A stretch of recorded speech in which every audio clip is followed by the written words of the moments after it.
In this video, I am going to show you the unboxing of HDFC BizPower credit card. The BizPower credit card comes in this cover. Let's open the cover. On the right side, you can see the credit card number and the credit limit, and on the left side, you can see the address, and at the top, BizPower.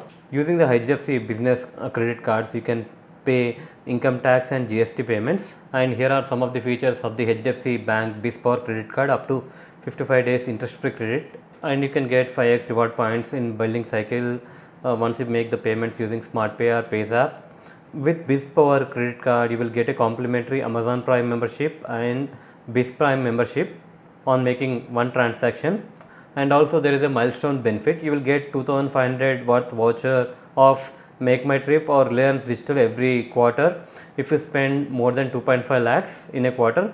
And also there is a launch benefit up to 16 complimentary domestic airport launch access and 6 complimentary international launch access.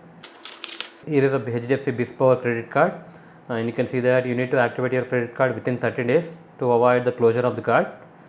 Let's remove this sticker. This is how the HDFC BizPower credit card looks. It's a Visa signature business credit card. The back of the HDFC BizPower credit card looks like this. Over here you have the credit card number, expiry date and CVV number. It's a plastic credit card. So that's it guys, here is a short unboxing video of HDFC BizPower credit card. Hope you like this video. Please do subscribe to our channel. Thank you.